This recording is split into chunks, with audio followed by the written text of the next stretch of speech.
thought of all of this, and I definitely want to read the book or wherever he got the inspiration for this. Not that inspiration. I'm sure this is original, but just like that tactic of pinning down a shield so you can get over it. Fucking brilliant. I could picture it in my head. It's like, that's a boss move. Yeah. I don't want to cheer on the Daharans or anything, but yeah, awesome. But again, you have to be like a fucking big ass motherfucker to be able to do that. There's no way I could whip a spear hard enough to drive it through a shield. Well, and on top of that, it's like covered in iron. Yeah. Or at least a good chunk of it is, so they're fucking heavy. Yeah, that's what I'm saying. No way. But you would have to be a very big guy to do something like that, and our boy army is not. They're just, I mean, I kind of picture them like shrimps. Just little guys. Little guys. The only way that a group their size beats one so much bigger is if they were as experienced as the Daharans, and they're not. These guys are not equal on the battlefield, okay? She's like, hey, I give you props. You got mad heart, but like, you're not the fucking Daharans. You have to know that. Otherwise, you're deluding yourselves and you will die. Yeah. Yeah. Sorry. I know this hurts to hear. I know that this is tearing you down, but we're going to build you back up, okay? Yeah, and, we got a way to deal with that, don't we? Yeah, you know what's going to help us do that? Beer? Beer. Not for them, though. They are children, and Kahlan says so. Yeah, so they have to focus. They are not allowed. They got some shit to do, but we got this to do. So I've decided to try one of the Leinenkugels that I had mixed the other day, but by itself. I'm drinking the Honey Weiss. It's 4.9% alcohol, so not very heavy there. You can have a few and be totally fine. So I want to tell you guys the truth. This is not good. Okay, I want to rephrase that. It's not that it's not good. It just tastes exactly like Bud Light. And I don't necessarily hate Bud Light, but it's Bud Light. It just tastes like yellow water. And that's all I'm getting out of this. And I'm not impressed. Their other shit's great. The Berry Weiss is fantastic. But this Honey Weiss, I mean, if offered. Now, I'm not really surprised that I haven't seen those in a 6-pack version. Only in the multi-packs. Because they know. They're like, yeah, well, if they buy it with something else, they might be okay with it. But then again, that's also the pack that they intend you to mix the beers with. They chose those specifically. Like, they won't drink this alone. So I'm not going to get another one of these. I will probably go find something else. But we will be back right after this.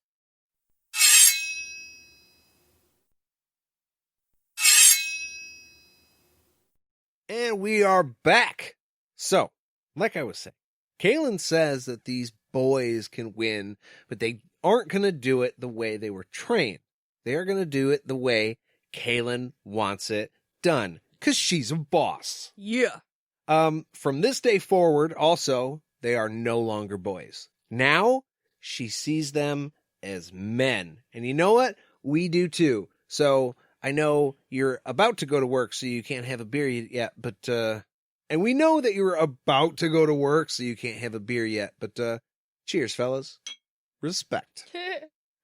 So, there is some unrest in the crowd, and Kahlan urges them to speak. One man, Mosul, we see him, like, pulling himself away from some of the guys around him, who obviously wanted to shut him up. But he says that they don't follow women in battle. Ooh! Well, Jade, I mean, no offense, but you guys just have such tiny, tiny little brains. Yeah, I mean, we just don't have the capacity for things like that. No, and that's not your fault. Yeah, we're fragile They're little. just so little. Yeah. Yeah. I'm sorry, I'm obviously kidding. I was so uncomfortable, like halfway through that joke. She's really going to be mad at me. Mm-hmm. Kahlan first tries to prove how qualified she is by telling them about Daddy Wyborn and her sibs.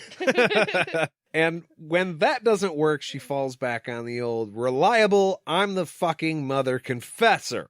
That's why. Mm-hmm. That's equivalent to because I say so, which I would be inclined to listen. Yeah. Well, here's the thing that got me, though. She goes on this little bit of rant about how you'll do what you're told, unfucking questioned, and she's very, very intense. And I get the point that she's trying to get across, but when a guy is acting up, and until this point, he hasn't really been, okay, no, he has been super disrespectful, but he's running his mouth, but you kind of asked him to do it.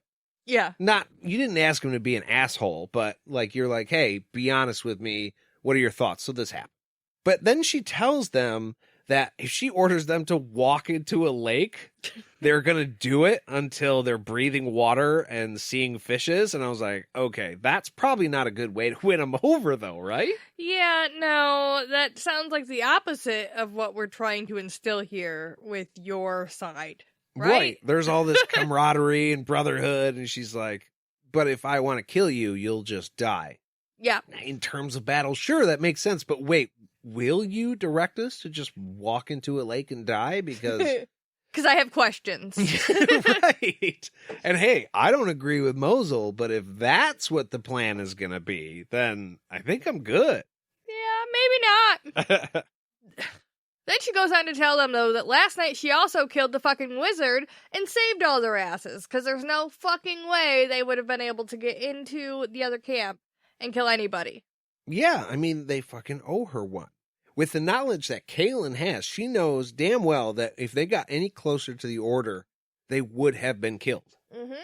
And if she didn't do what she did and then survive, they wouldn't have known that. And then they would have been killed. There's no way Mosul can argue with that. She has him. Dead to rights. And I mean, okay, maybe he still doesn't like the idea, but that's a point to her, for sure.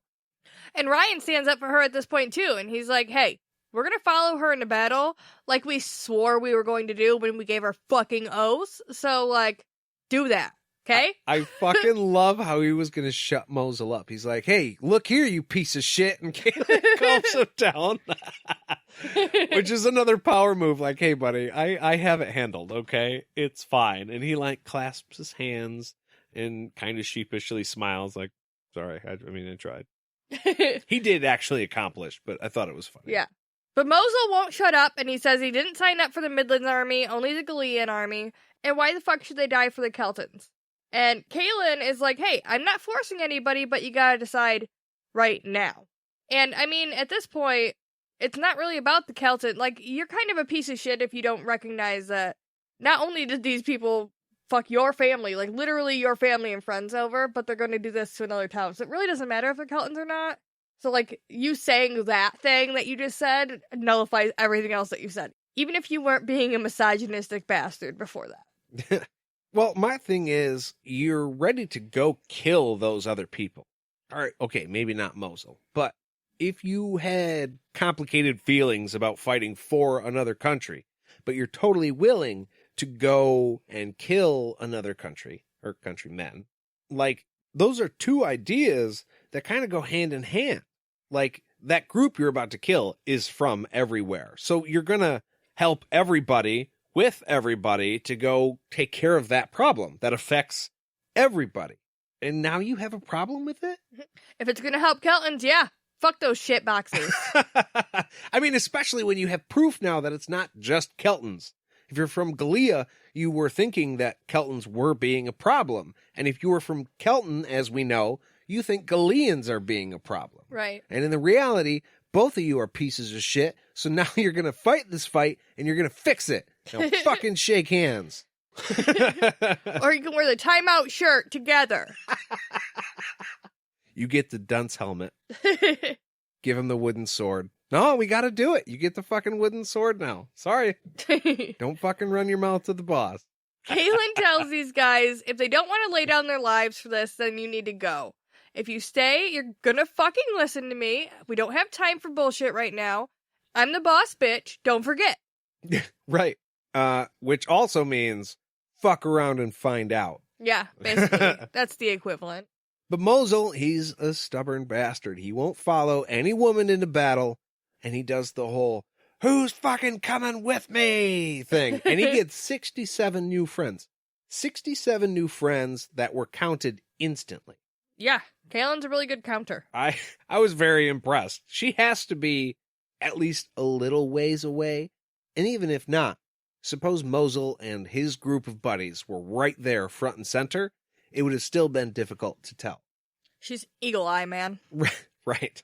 Now, a group of these soldiers surround them. They don't want them to go anywhere. Like, essentially, you're the enemy now, so we're not going to trust you.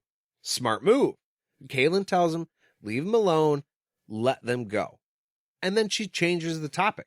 Yeah. She's just like, peace out, bye. You guys are already forgotten of. And she goes on to tell the rest of these guys, hey, those of you who stay, I hate to ask this of you, but your sacrifice will be remembered forever. Like, as for the rest of you, you'll get glory. Yeah. Hopefully. Like, if you don't die. Yeah. And if you do, we'll remember you. We'll tell the idea of your children. Oh, wait, you're not going to have them. We'll tell our kids that you were a real cool guy. I know it's a terrible joke, but like, your dad was a really good man. Shit with a sword, though. My God. Oh, bummer. Anyways, that's why I'm telling you this. Here's a watch. Oh, God. Kahlan tells these guys that they are not going to face this army in battle, but they're going to kill them in every other way. You mean like emotionally?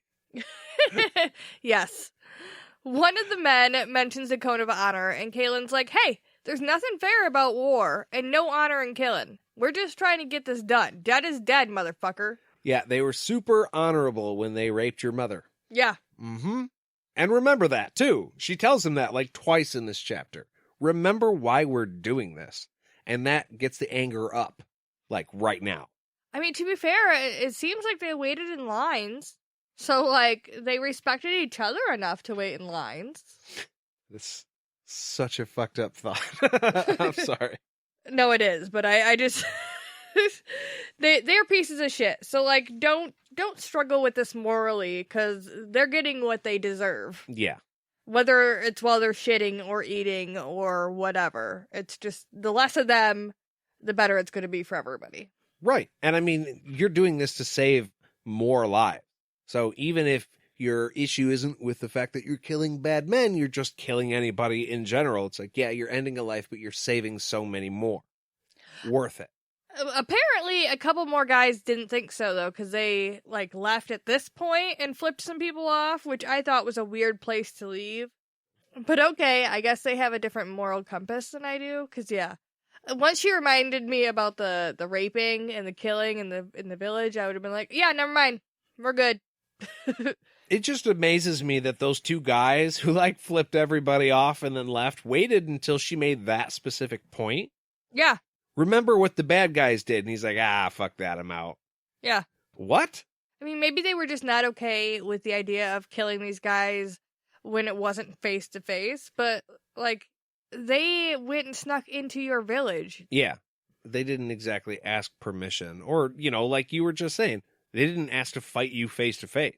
They shat in the queen's fireplace. They shit on the coats. You're just going to let them do that? Coyote capes. God damn it. And now Kahlan's wolf mantle has blood on it. It's brains? It's not great. At this point, Kahlan does a weird thing. She puts her arms out and exclaims that she has been slain by the pain of the death of her people. Only vengeance can restore her, and she calls on these men to die and then live again by avenging her. I wanted to take the whole speech and then cut out all of the narration in the book and just like read it from beginning to end. Because like even Jim Bond, just listening to the words, not necessarily his inflection while he was doing it, I was just like, fuck yeah, I'm going to go fight somebody right now. But you can't do that. And I couldn't read the speech here because we'll get sued. And I'm not trying to do that. So... But yeah, very, very powerful. It was powerful, but also a little bit like very dramatic. Like, I get what she was doing. I do. But I feel like some of the men in the crowd had to have been like, is she for real right now? Like, I get it. We're all going to go kill these people. And, like, my life is over until I kill these people. That's, like, for sure. 100% with you. But, like, That's a lot, right?